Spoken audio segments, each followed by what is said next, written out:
Hello, everybody, and welcome to the Arkham Files. My name is Dr. Henderson. My name is Dr. Boose. And today we have yet another episode diving into the case files of some of Batman's most notorious foes. This week we have the Prince of Puzzles himself, the Riddler. The ultimate villain, in my opinion, of Batman. Ultimate villain. Okay. Pretty big statement there. Okay. Personal opinion, though. Yeah. No, I mean, I love it. I think a lot of people like the Riddler. Like, I think a lot of people kind of make fun of him, but like he's very respected in obviously in comics because I mean he's pretty crazy. Yeah, I mean we're going to go into it here soon of all the terrible things he's done. Mm-hmm. But you know who? I mean, I don't know. I like the Riddler a lot. Yeah. So with that being said, let's get into the Enigma of one Edward Nygma. Here we go. All right. The Riddler, Edward Nygma, later Edward Nygma with a Y, and also Edward Nashton, is a supervillain appearing in American comic books published by DC Comics. The character was created by Bill Finger and Dick Sprang and debuted in Detective Comics number 140 in October of 1948. He's become one of the most enduring enemies of the superhero Batman and belongs to the collective of adversaries that make up his rogues gallery. In his comic book appearances, the Riddler is depicted as a criminal mastermind in Gotham City. He has an obsessive compulsion to incorporate riddles, puzzles, and death traps in his schemes to prove his intellectual superiority over Batman and the police.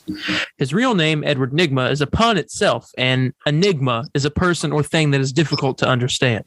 With this self-conscious use of a gimmick, the Riddler's crimes are often theatrical and ostentatious. The character commonly wears a domino mask and either a green unitard decorated with question mark prints or a green suit and a bowler hat. A black, green, or purple question marks serve as his visual motif. The Riddler has been adapted into numerous forms of media, having been portrayed in live action by Frank Gorshin and John Astin in the 1960s television series Batman, Jim Carrey in the 1995 film Batman Forever, Corey Michael Smith on the 2014 Fox television series Gotham, and Paul Dano in the 2022 film The Batman. John Glover, Robert Englund, Wally Wingert, and others have provided the character's voice, ranging from animation to video games. Mm-hmm. Any comments before we get on to his... Well, I mean, I was going to ask, who's your favorite? Oh, jeez. Yes, I think that's a big question. It's a hard question. Yes. But since you are the Riddler expert, Frank Gorshin is not my favorite. I did like him, but he's not my favorite. Frank Gorshin is what again? In the 1960s. Hold up now. That's like the best one. Okay, fine. Okay, whatever. Frank Gorshin is not. Jim Carrey is better than Frank Gorshin. Well, yeah, Jim Carrey is better than anything. Exactly. So Jim Carrey's the best one, you should have said. And then, but Corey Michael Smith comes in, and that is perhaps one of the best Riddlers up until, like, him and Jim Carrey were tied for me, which one I like more. But then which one? Who is he from exactly? What's from that? Gotham? Gotham. Oh, okay. So we're going live action. Okay. Yes, all live action. And then Paul Dano, obviously in the Batman, is now tied with both Jim Carrey and Corey Michael Smith. So I don't know who I like more. You can't pick a higher one? Oh, okay. No, I don't know. They're all like equal to me. I think that like Corey Michael Smith was like perfect. Okay, yeah. And then Jim Carrey was the wacky Riddler, and then Paul Dano is like the murderous, like the scary, psychopathic Riddler. Yeah, so, which I like more, honestly, but I guess we'll find out. But yeah, that's what I think about that. Who is your favorite? I'm going to assume Jim Carrey, or is it the new? I haven't not watched Gotham. So I can't really say. I mean, I'll take your word for it, though. I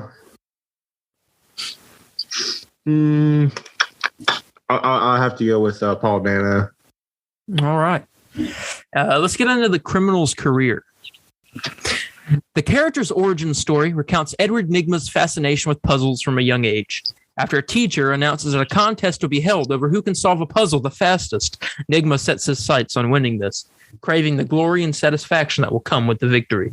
He breaks into the school at night to practice the puzzle until he's able to solve it in under a minute. Due to this, he wins the contest and is given a book of riddles as a prize. His cheating rewarded, Edward embraced the mastery of puzzles of all kinds, eventually becoming a carnival employee who excelled at cheating his customers out of their money with his bizarre puzzles and mind games. He soon finds himself longing for greater challenges and thrills and dons the disguise of the Riddler to challenge Batman, believing him to be a worthy adversary. In his first encounter with the dynamic duo, Riddler first tried to confound the crime fighters with his infamous double-entry riddle clues, and then tried to kill them both in a booby-trapped glass maze on a pier, sealing the door so they couldn't leave the structure before it exploded. Only for Batman and Robin to escape and the Riddler vanishing after getting knocked into the sea by the explosion, leaving only his trademark question mark floating in the water. Now, I have read this comic. I don't remember when it was, but I remember reading it. It was pretty good. So that was Riddler's first fight against Batman and all them. Not sure, I don't know. I guess that was his first appearance in comics in general. Trapped him in a mirror maze. Let's see. In Batman the Long Halloween, Riddler appears as an informant. The Riddler is hired by Carmine the Roman Falcone to tell him the identity of the holiday killer. Falcone eventually loses his patience with the Riddler and has his daughter throw him out on the 1st of April. Outside Falcone's, he is confronted by the holiday killer, who fires several shots at him without harming him due to it being April Fools. The killer also leaves several items pertaining to their identity at the scene. This may be why Riddler was left alive, as matters are traditionally reversed on the holiday. He appeared again in the same chapter of the story in which Harvey Dent is disfigured when Batman comes to him for information about the attack. He plays a slightly larger role in the story's sequel, Batman Dark Victory, in which Batman turns to him to figure out the significance of the lost games of Hangman that are left at the scenes of the Hangman killer's crimes. He later showed up as a member of Two-Face's jury during the Hangman's trial. Okay. In Catwoman When in Rome, he joins Selina Kyle on a trip to Italy in search of his fellow rogue's origins. It is there that he manipulates her into believing that some of Batman's most dangerous foes are after her. He has his henchmen employ several gimmicks and weapons used by the Scarecrow, Mr. Freeze, and the Joker to achieve this. He hopes to extract Batman's real identity from her, but to his dismay, she actually doesn't know or care. The Riddler appears in the Question series, being convinced to become a big-time villain by a prostitute he meets on a bus. He hijacks the bus and begins asking riddles, killing and robbing anyone that gets them wrong. The Question quickly subdues him by asking him philosophical riddles in return. He is outwitted and has a mental breakdown before being set free as a reward for getting one last riddle right. In the one-shot Riddler, The Riddle Factory, which, I'm going to say this real quick, the Riddle Factory comic, they pulled that shot for shot into the Gotham show. But you'll find out what that is. This Riddle Factory is right here. The Riddler becomes the host of an underground game show that focuses on digging up dirt on celebrities. Many of the famous people that he humiliates end up committing suicide shortly after, suggesting that perhaps Riddler did more than just inspire their deaths. In the end, his actions turn out to be a front for his attempts to find the hidden treasures of Scarface Scarpelli, a Gotham City gangster who lived long before Batman's reign of crime fighting. So what he would do, he'd ask them riddles, and if they get them wrong, he'd torture them. For a game show. Hey, it's all funny games, I guess. I don't know. In the 3-part Batman Legends of the Dark Knight storyline, The Primal Riddle, written by Steve Englehart, the Riddler engineers one of his greatest death traps. Batman is thrown into a narrow pit that is slowly filling up with water. The walls are electrically wired, and the set of bumpers are the only thing that prevents the water from touching the walls and causing Batman to die by electrocution. The only options Batman appears to have are death by electrocution and death by drowning. But as always, Batman manages to tamper with the trap's design and develop a route of escape. After Harley Quinn briefly breaks free of her devotion to the Joker, she attempts to hold up a large party at Wayne Manor, only to find that the Riddler is targeting the building also. The two gangs engage in a firefight, but Harley gains the upper hand when Big Barda, who is secretly allied with her at the time, interrupts the conflict and captures the Riddler and his men. During the storyline, Riddler makes constant allusions to a mystery that is hidden within the mansion. After his apprehension, damage done to the building causes the entrance to the Batcave to open. Riddler sees this and then declares that he has solved the riddle of Wayne Manor. During this period, he attacks Black Canary and Green Arrow in Star City, and he is easily defeated. This event helps lay the foundations for Riddler's future confrontations with Green Arrow. So he's a Green Arrow. He's a Green Arrow. Green Arrow. All right. During a crisis caused when Wonder Woman's lasso of truth was broken, resulting in the laws of truth breaking down and causing reality to be shaped by the perceptions of individuals, one of the symptoms was when Batman found himself unable to solve any of the Riddler's riddles, but was nevertheless still able to defeat Riddler, as Riddler found himself that he could not solve the riddles either. Most likely reflecting the public idea of Riddler's puzzles being insoluble, and claiming that he managed to improvise to defeat Riddler. His low reputation among heroes and villains was reflected when the Flash noted that Batman having trouble with Riddler was a clear sign that the world was ending. Well, why you gotta do that, my boy, man? I know. See, I mean, I know. Yeah, exactly. Why do you gotta do that, man? It's crazy. Like, well, I don't know if we're talking about the same thing here, but I'm like, they're just like, even the Flash was like, hey, Riddler, if you are having trouble defeating Riddler, then something is definitely wrong. Yeah. He's a threat. I think sometimes, man, I mean, this might be a hot take, but I think Riddler is more capable of being more crazy than the Joker sometimes. I don't know about that. Well, I'm saying Joker is more like chaotic and stuff, but man, like torture-wise, like, dude, Riddler will have you like on edge. You know what I'm saying? That's true. Like, I'm not saying like Joker would just blow up a building or whatever, but like Riddler, like he would take you and like, yeah, you don't solve this, or you know what I'm saying? Yeah. And it's like you're the reason why you die. It's like because it's so much stress. You know, it's hard to explain. But let's move on to some stuff about Batman Hush. In the 12-part storyline Batman Hush, it is revealed that Riddler suffers from cancer, specifically a brain tumor, which is also afflicting the mother of Dr. Thomas Elliot. Riddler uses one of Ra's al Ghul's Lazarus pits to cure himself and offers Elliot the chance to cure his mother as well, provided he pays a large sum of money. However, Elliot is, in fact, eager for his mother to die in order to inherit her fortune. Elliot, who goes on to secretly become the masked criminal Hush, explains he wants to get revenge on his childhood friend Bruce Wayne. The two of them agree to work together, and Riddler sets Killer Croc, Poison Ivy, Harley Quinn, Joker, Clayface, and Scarecrow out to destroy Batman, with Ra's, Talia al Ghul, and Lady Shiva being temporarily drawn into the scheme as well. During the psychotic break that follows exposure to the Lazarus Pit, the Riddler deduces Batman's secret identity. He then reveals his knowledge to Hush.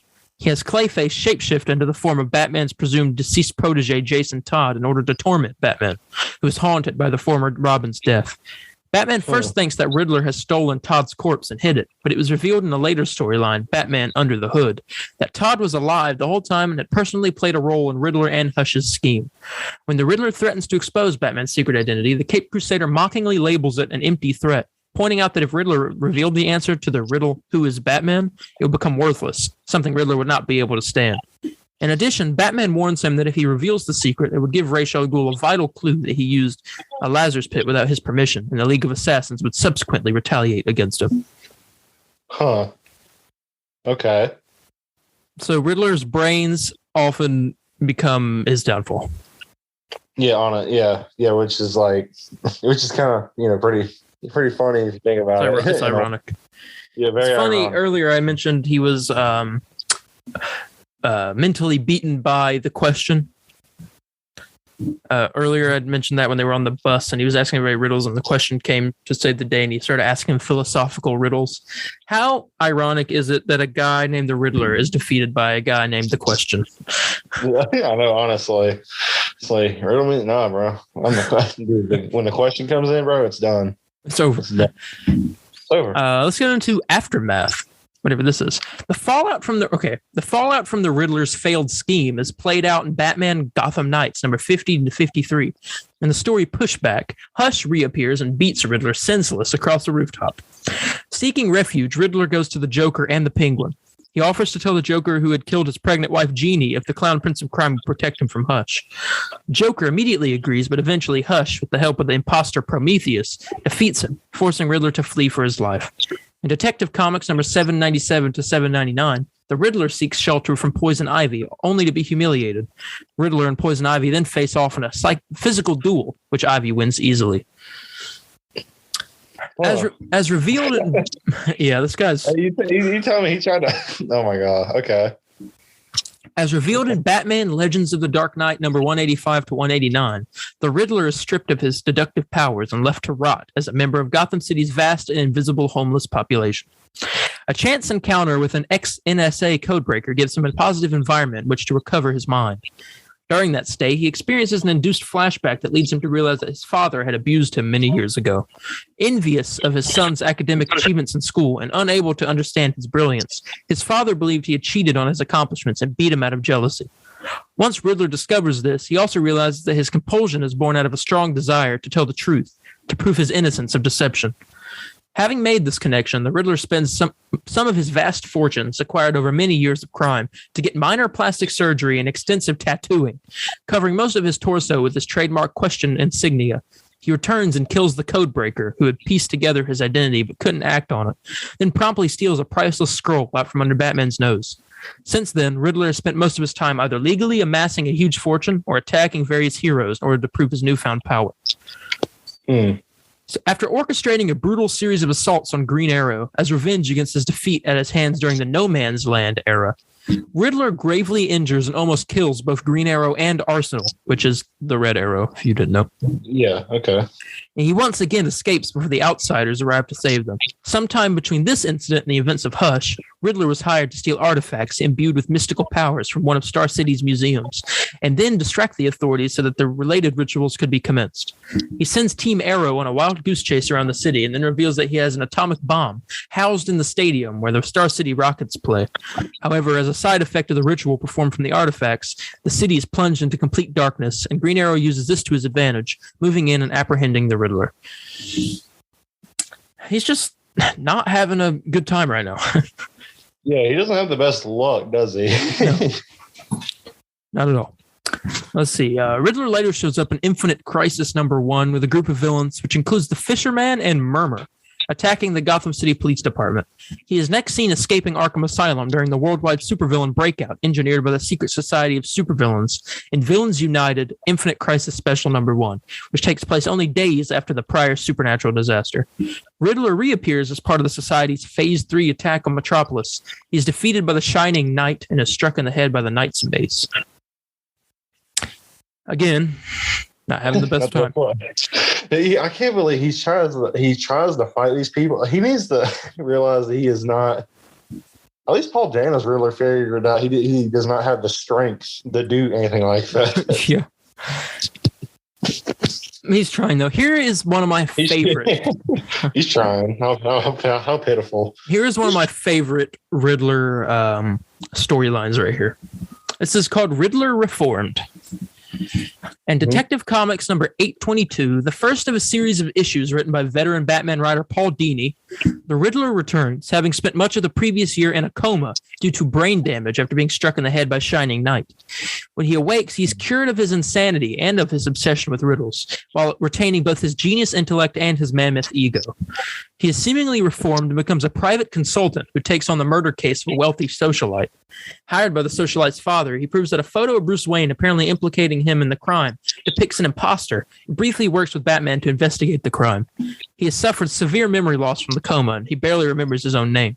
He does not appear to remember that Wayne and Batman are one of the same, although he does harbor some suspicions of once knowing something amazing about Wayne. In Detective Comics number 828, the Riddler is guest along with Bruce Wayne on board a ship during a party. During the party, an old friend of Bruce's falls overboard and is mauled to death by sharks. Riddler appears to solve the case with the suicide of the apparent murderer and quickly takes the credit. However, Batman finds evidence that suicide was a setup to divert attention away from the real killer. Bruce suspects foul play and eventually tracks down the killer, whom Riddler is also close to catching before Nygma is bludgeoned over the head by a shark-toothed club. I can keep saying it. This guy... His luck is so bad. Man, no wonder he tries to. No wonder he's such a try hard with riddles, man. He wants to prove to everyone that he's all right. Yeah, but don't worry, Riddler. I still like you. All right. Mm-hmm. The killer pushes Batman out of the window and is about to drop him to his death when Nygma wraps his tie around an arrow, lights it on fire, and shoots it into the killer's back. As the assailant rolls around screaming, Nygma taunts him, refusing to douse the flames. Batman extinguishes the flame and responds to Enigma's assertion that they are now allies with hostile dismissal. In Detective Comics number 837, Riddler is hired by Bruce Wayne to track down an experimental drug developed by Wayne Enterprises, currently being tested for muscle stamina and cellular regeneration, which has been stolen by the lab assistant Lisa Newman. He discovers that Newman is staying at the same Athenian women's help shelter as Harley Quinn. With Harley's help, he defeats Newman and returns the drug to Wayne Enterprises, earning Batman's trust for the time being. In Countdown number 42, Riddler claims to marry Marvel. I'm not sure who that is, but I don't think it matters in this story. That he has gone straight and is now a detective.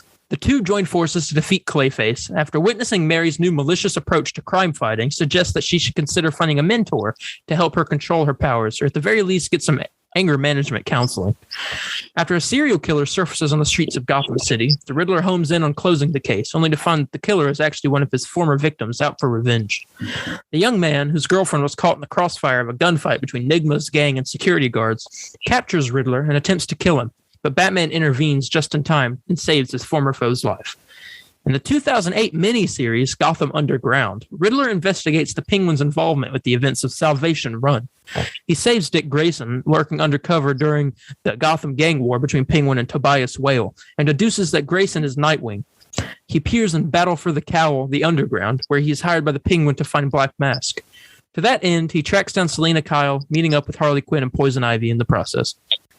All of this is happening, I'm pretty sure, while he's still a detective. Okay. Let's see. In the Gotham City Sirens storyline, Poison Ivy is controlling the Riddler, keeping him in a nearly vegetative state so that she can move into his house.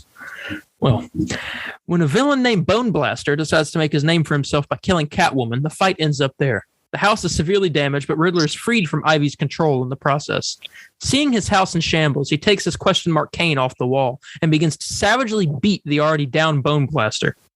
In the third issue, Riddler attempts to solve a pair of unlikely suicides, the first being the second best female tennis player in the world, and the second, an ace race car driver. During his reenactment of one of the deaths, he is visited by both Catwoman and Poison Ivy, seeking his help in locating Harley after her abduction. Due to the events of the first issue and Harley's mental state, he quickly declines and brushes off Poison Ivy's threats. Okay.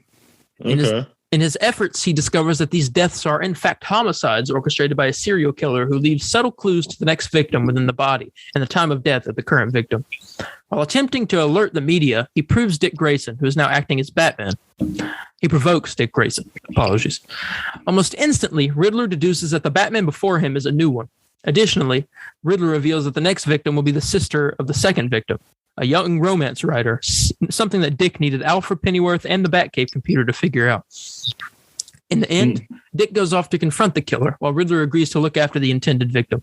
After a brief but an unexpected misunderstanding about the Riddler's intentions with the young woman, Dick phones in to announce that he has apprehended and questioned not one but 3 killers about their intentions, but got no answers. Riddler almost leaves the woman to her life when the lights go out unexpectedly. Riddler immediately concludes that Dick had not captured all of the killers and pulls the woman out of harm's way when a bomb goes off in front of her bookstore.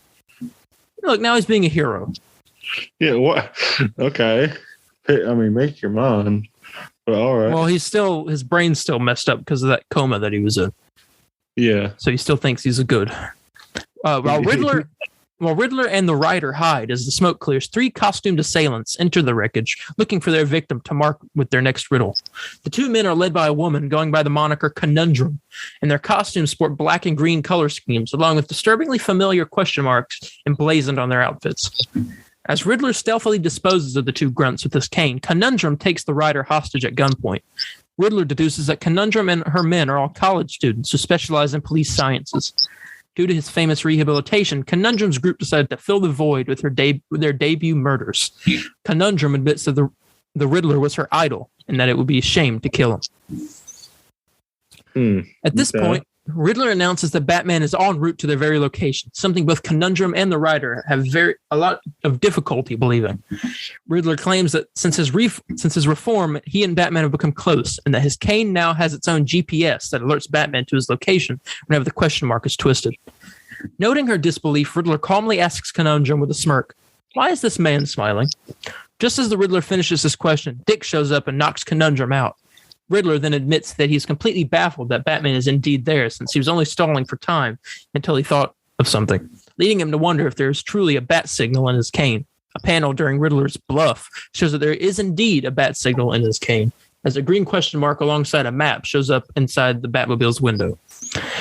After the ordeal is over, the young writer hugs Riddler, thanking him for saving her life. Afterwards, she and Riddler go out to dinner at a fancy restaurant under Dick's covert surveillance. Dick admits that Riddler is indeed on a path of recovery, but still must be watched. After washing up in the men's room, Riddler sees a gossip show on a closed-circuit television showcasing a plainclothes Harley getting into a car with Hush, disguised as Bruce Wayne. He then calls Selina and tells her to turn on her television. Sometime later, Riddler arrives at his office to find his secretary bound and gagged at her desk, with Harley, Ivy, and Selina waiting in his office. The women tell him that they are being framed for the murder of a young woman whose body was dropped into their pool, and they need his help to prove that they had no part in it. After examining the woman's body, he finds that the women were telling the truth, only to be attacked by Dr. Aesop. And that was the Riddler Reformed section. Huh. We're almost done. Return to villainy. In Tony Daniels' Life After Death, Riddler appears early in the story at a gala party attended by Arkham, Dick Grayson, Huntress, and Oracle, hired by Penguin to find the Black Mask. As he chases Catgirl away from her robbery of the venue, the Riddler is rocked by a bomb detonation, the trauma reawakening his psychosis. Cackling, rambling, and insane, he terminates his contract with Cobblepot and disappears. And riddle me this, the Riddler still acts as a private eye and teams with Batman to solve the murders of a mysterious sorcerer named Sebastian Rothschild, aka Sebastian Blackspell. Blackspell is apprehended, but only after Batman suspects Riddler went to great lengths to orchestrate the ordeal, including poisoning himself with a nearly lethal dose of Joker gas to skirt suspicion and act on a grudge between him and Blackspell. Okay. Riddler's return to villainy is cemented in Eye of the Beholder. Investigating the Sensei's attack on the Jade Society, Batman, Dick Grayson at the time, is ambushed by Riddler and a young woman introduced as Enigma, Riddler's daughter. Riddler and Enigma escape, delivering the Jade Society member list to Gilda Dent. Riddler is paid, but is more interested in another reward, which Gilda promises after one more job. This occurs in Pieces, where Gilda reveals herself to her estranged husband Harvey, who is now the disfigured criminal Two-Face. She hires Riddler and Enigma to help Two-Face best Mario Falcone and reclaim his coin. The plan works. Riddler and Enigma defeat Batman and reunite the Dents. The Riddler is rewarded with multiple dossiers of himself. When Enigma calls him a has-been, Riddler retorts with a new riddle. What's green and purple and bleeds profusely? Enigma's response is cut short by her scream, implying that the Riddler murdered his own daughter. Oh, God. What a savage. I don't know. That was one could say maybe the rebirth of the Riddler in a way. Yeah. I don't know if I consider it the rebirth. Just kidding. Honestly, I don't know, man. That's pretty crazy. He did that. I can't believe, like, literally, he can like kill somebody and make a riddle out of it. That's like messed up he is. See, that's what I'm saying. Riddler's a savage sometimes. Mm-hmm. Let's talk about the New 52. In DC's 2011 relaunch of all its monthly titles, the New 52, Riddler appears as an inmate at Arkham Asylum in Batman #1. Redesigned in the style of the new titles, he sports a green mohawk in the shape of a question mark. Ew. Yeah. Riddler appears in more traditional form in the short that concludes Batman #15, and here's the kicker, the third part of Death of the Family. After it is revealed that Joker has secretly hijacked Arkham Asylum, Riddler is depicted as a current inmate, calmly biding his time and taunting guards. But when Joker appears and reveals his great respect for the Riddler, as the villain whose dangerous intellect has kept Batman sharp, he uses Joker gas to force Riddler to prove he could have escaped his cell anytime he wanted. To his chagrin, Riddler does and becomes quite alarmed when Joker shares a write-up of his plan to ambush Batman. Joker admits Riddler will have a little part in his designs, but should stick around for the show anyway. Now, I've read this comic. It's really cool. Riddler was in a cell, and he was like doing some kind of crossword puzzle, I think. And Joker shows up and was like, hey, I know you can get out of there. And Riddler was like, I don't know what you're talking about. He said, come on, you're the smartest person in here. He said, I know you can get out of there if you tried. And then he puts Joker gas in Riddler's cell, and Riddler did know how to get out, and he just chose not, huh? Yeah. Okay. Interesting. The Riddler made an appearance in Batman Volume 2, number 21, the opening book of the 0 Year arc, where his surname is changed from Edward Nygma to Nashton, or Nygma with a Y. The Riddler later appears in both the second and third chapters of the 0 Year storyline. In the canon, the Riddler is Batman's first masked supervillain and is not only able to best the Batman twice, but also takes control of Gotham, causing it to become a flooded wasteland where only the intelligent are meant to survive. Although the Riddler continues to be steps ahead of the Dark Knight, he is eventually defeated by the combined efforts of Batman, Commissioner James Gordon, and Wayne Enterprises CEO Lucius Fox. He is later moved to Arkham Asylum. See, and that is the Batman movie reference to the 0 Year storyline with Riddler flooding the city. As you know, spoilers happens at the end of the Batman. All right. Riddler appeared one more time in New 52 in the last 3 issues of Flash, holding a presumed dead Heatwave hostage. It is revealed that the Riddler designed a range of deadly drones around Central City, drones that he had outsourced to the CCPD. Alongside the trickster, whose arm Edward had placed a bomb in, Riddler begins ruthlessly punching and beating the Flash, Barry Allen, before the speedster is quickly rescued by the Pied Piper. Riddler then threatens to have his drones open fire on the citizens of Central City once more.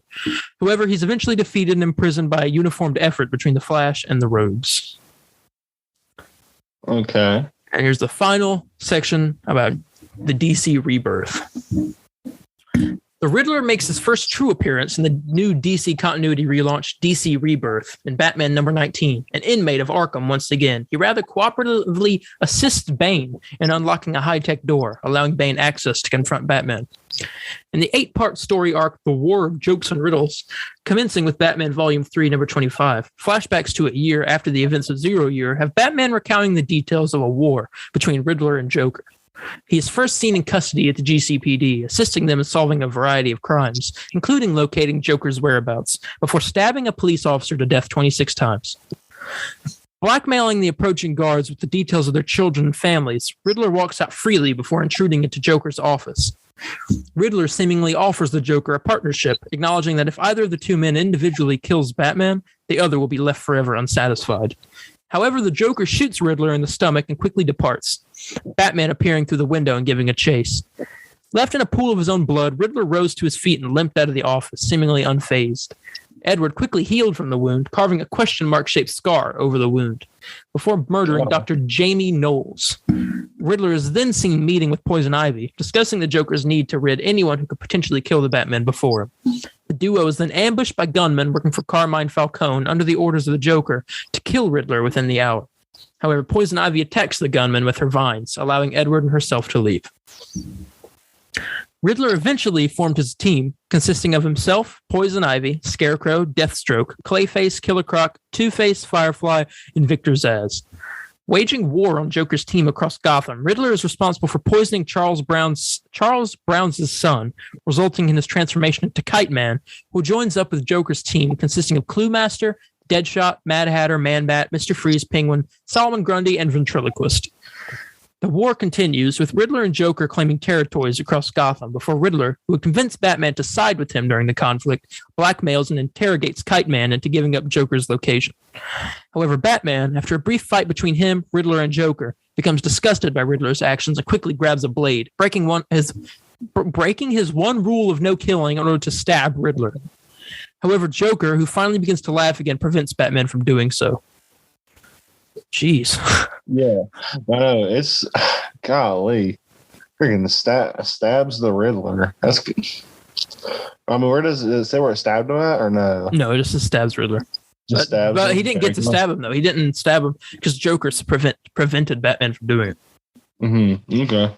I wonder where Batman was aiming for. Shoulder. I mean, obviously, he said he broke the no killing rule. I mean, it must have been somewhere pretty bad. He was going to break that rule. Yeah. Who knows? Let's see. The present day Riddler shows up next as a member of the Society who have placed Deathstroke on trial for appearing to have reformed. Riddler, using Hector Hammond's abilities, convinces the Society that Deathstroke is indeed evil by showcasing a simulation of Deathstroke killing them all right before Deathstroke himself is kidnapped. In the Watchmen sequel Doomsday Clock, Riddler hosts an underground meeting with the other villains to talk about the Superman theory. The meeting is crashed by Comedian, who shoots Riddler in the leg. Which I did see. I did Doomsday Clock. Nice. And that is the history up until now of the Riddler. Okay. Very, very crazy person. Very. I always assumed that Riddler was actually more sane, but he's just kind of overtaken with just, I don't know how to describe it, but it was pretty, it's pretty cool seeing all the stuff he's gone through. I didn't know he was a good guy for a bit. Or he tried to be, or he was kind of confused for a bit. I didn't know that at all. Yeah, that's one of my favorite storylines of his. Mm-hmm. All right, let's talk about, before we head out of here, the top 15 most sadistic things the Riddler has ever done. Okay. So he tortured people on a bus by asking them riddles. I talked about that. He forced several celebrities to kill themselves. Why? Oh my God. During the underground game show, the Riddle Factory. That's when that happened. He put an atomic bomb in a stadium. I did talk about that. Green Arrow's home stadium. He flooded Gotham in 0 Year. He drugged Barbara Gordon and manipulated her actions. Says, if you think the Riddler is maniacal, check him out in alternate universes. In the DC Comics Elseworld series Thrill Killer, the Riddler is a psychiatrist, and one of his patients is none other than Barbara Gordon. If it sounds like it has the potential to lead to something awful, then it's because you're absolutely correct. Instead of helping her, the good doctor keeps her under his control by keeping her drugged against her will. Besides giving her higher and higher doses of Valium, he also manipulated Barbara into interacting with people she hated. If not for the intervention of her father and her butler, Alfred, things could have taken a really dark turn. So see what I'm saying? Like, freaking Riddler, man. It's crazy all the stuff that's like pretty bad. You know what I'm saying? Mm-hmm. And I wonder what else is on there. He framed Jim Gordon. This is something right here. I know about this, but I know you probably don't. And the television series Gotham gives audiences a glimpse into the origins of the heroes and villains in the Batman universe. We see a young Bruce Wayne struggling to recover after the murder of his parents. We see the beginnings of Jim Gordon's police career, and we also follow Edward Nygma, a forensic scientist with the Gotham City Police Department. At the end of season 1, it is revealed how unstable he is when we see him having an argument with himself after killing a man. We also get a glimpse into how sadistic he is when he frames Jim Gordon for a murder that Nygma actually committed. Although Gordon's good name is cleared, Enigma is placed in Arkham Asylum. Let's see. He choked his girlfriend to death. This is also from the television series Gotham. On the television series Gotham, the origins of the Riddler are explored. Edward Nygma is romantically interested in Kristen Kringle, the records keeper at the Gotham City Police Department. Although she has a boyfriend, we find out that he is abusive of her, so Nygma murders him without anyone knowing. And that was the very first person that he murdered. Nygma later won her over with his charms, as she was quite fond of his quirky personality. Kristen told Nygma she was afraid of her ex-boyfriend returning, so Nygma tells her that he killed him. She panics, and while covering her mouth so he can explain to her why he killed him, he found that he has suffocated her to death. Wait a second. He choked Kris Kringle to death? Now that's sadistic, even for you, Riddler. So, that, I remember that watching the show. It's a very big moment. All right. Next, he trapped Jim Gordon and Batman in a virtual reality maze. In Batman the Animated Series, Edward Nygma is a software designer that becomes the Riddler after being fired by his greedy employer. It's an interesting version of the Riddler due to his genius being channeled not only through riddles, but also through an expertise in computers. His skill is so amazing that in the episode, What is Reality?, he's able to put Commissioner Gordon in a virtual reality trap. Even though it's a simulation, the Riddler tells Batman that the experiences that Gordon is going through feel so real that the Commissioner will have a heart attack in less than an hour. Batman is forced to enter the same world. Not only was Batman to come out on top, but also Riddler is trapped in the very virtual reality maze he created. He turned a former victim into a serial killer. At one point, the Riddler actually operated as a hero and not a villain after suffering brain trauma. We read this. Yes, we did know that. He had all of his intellect and genius, but decided to take his skills and become a detective. In the DC Comics series Countdown to Final Crisis, Riddler is searching for a serial killer. He's eventually kidnapped by the killer, and his origins are revealed. When the Riddler was a criminal, his gang was in a gunfight with a group of security guards, and a young woman was killed in the shoot-up. The serial killer was her boyfriend, and her death drove him to become a murderer. Instead of turning him into a hero like Batman, it made him a murderer. Way to go, Edward. Thank you, Edward. Yeah. He used Clayface to torment Batman about Robin's death. I talked about that. Mm-hmm. He gravely injured Arrow and Arsenal. Okay. He staged crimes to make himself look good. I did talk about that. Mm-hmm. He stuck Batman in a well. The walls were electrified. I talked about that as well. He forced Batman to electrocute himself. He forced him to? Oh, yeah, during the Savage City arc of Batman Zero Year, the Riddler floods Gotham by destroying the city's reservoir and, by doing so, takes over all of Gotham. Power is cut to the city, and the Riddler tells Batman that energy can be restored, but only by engaging in the Riddler's most cruel and elaborate trap to date. Batman must hook himself up to an electrode and jumpstart Gotham with his own pulse. Although sadistic, there's a poetry to the fact that Gotham owes its life thanks to the strength of Batman's heart. Gotham is back to normal, and the Riddler is sent back to Arkham. Holy crap. Yeah, and then he murdered his own daughter, which I also did talk about. Yay! He says what's green and purple and bleeds profusely. This last act takes Enigma's cruel career to a whole new level and makes the Riddler ineligible for Father of the Year. I think he's runner-up. That's crazy. And that is the top 15 most sadistic things the Riddler's done. Okay. Well, here, before we end it off, I do have one question for you. You said you were stuck between the three for best Riddler, right? Yes. Who has the best outfit out of all the live action Riddlers? All right. I can't really say Jim Carrey because he shows up. The first time he shows up, he's got one of my favorite outfits, but then it's gone after that scene.